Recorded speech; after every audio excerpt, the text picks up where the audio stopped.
I had just started my new job as a security guard at the local hospital. The night shift was always eerie, with the empty hallways echoing with every step I took.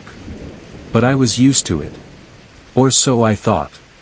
One night, as I was making my rounds, I heard a faint sound coming from one of the patient rooms. It sounded like someone whispering. I froze, listening intently. The whispering grew louder, and I could make out words. "Help me," it pleaded, over and over again.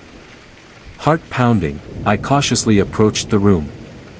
As I pushed the door open, the whispering stopped abruptly. The room was empty. I flicked on the light switch, illuminating the sterile surroundings. There was no one there. I chalked it up to my imagination playing tricks on me and continued my rounds. But as the night wore on, I couldn't shake the feeling of being watched. Every shadow seemed to move, every creak of the floorboard sounded like footsteps behind me. Finally, unable to bear it any longer, I made my way to the security office and checked the surveillance footage. What I saw made my blood run cold. In the hallway outside the patient room where I had heard the whispering, there was a figure standing in the darkness. It was hazy and indistinct, but there was no mistaking the shape of a person. I rewound the footage, hoping to catch a better glimpse of whoever, or whatever, was lurking in the shadows. But when I played it back, the figure was gone. Vanished into thin air. From that night on, I couldn't shake the feeling of being watched. And every time I passed that patient room, I couldn't help but wonder what, or who, was lurking in the darkness. I used to work the night shift at an old abandoned factory on the outskirts of town. The place had a sinister aura about it, with its rusted machinery and crumbling walls. But it paid well, and I was desperate for the money.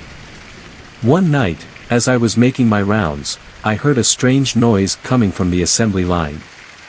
It sounded like the clanking of metal against metal, followed by a low, guttural growl.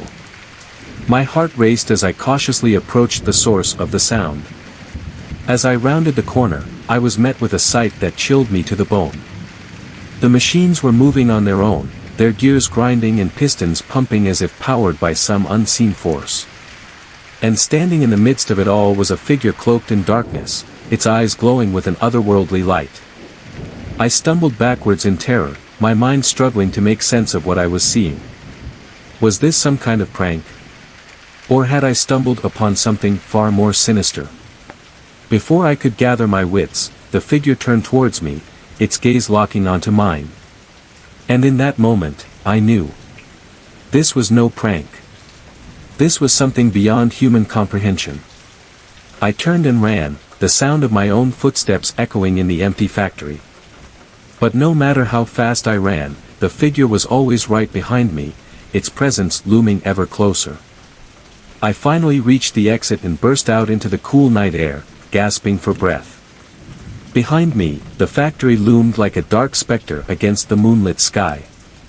And as I looked back one last time, I saw the figure standing in the doorway, its eyes burning with a malevolent light. I never went back to that factory again. But to this day, I can still hear the clanking of metal and the echoing growl haunting my dreams. I had always been fascinated by abandoned places, so when I heard about an old psychiatric hospital on the outskirts of town, I knew I had to check it out. It was rumored to be haunted, but I didn't believe in ghosts. Not until that night. As I made my way through the darkened hallways, the air was heavy with the scent of decay and mildew. The walls were adorned with peeling paint and graffiti, casting eerie shadows in the dim light of my flashlight. I had been exploring for what felt like hours when I heard it, a soft whimpering coming from somewhere nearby. I froze, my heart pounding in my chest. I told myself it was just my imagination, but deep down, I knew it wasn't. Cautiously, I followed the sound, my footsteps echoing off the walls. It led me to a small room at the end of the hallway, its door hanging off its hinges. As I pushed it open, the whimpering grew louder, more desperate.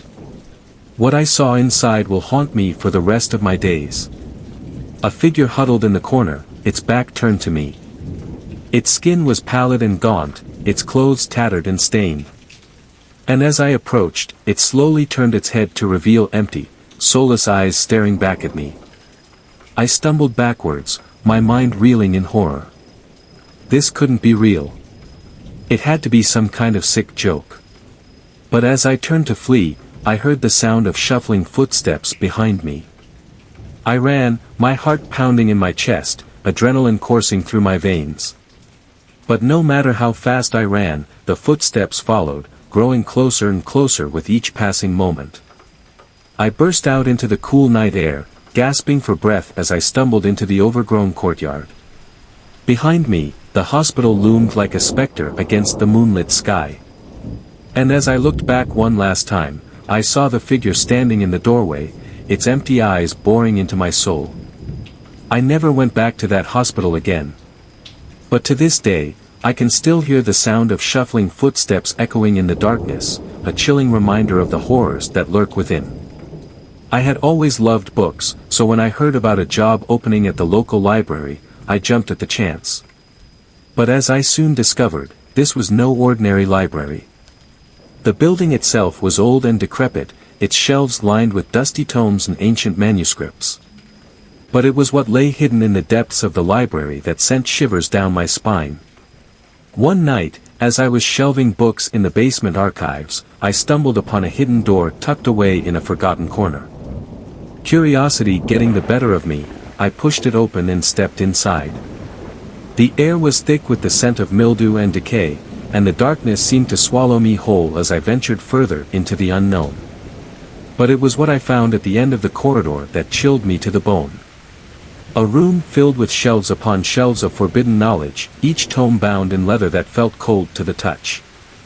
As I ran my fingers over the spines, I could sense a malevolent energy emanating from within. Ignoring the warning bells ringing in my mind, I reached out and pulled one of the books from the shelf. Its pages were yellowed with age, its words written in a language I couldn't comprehend.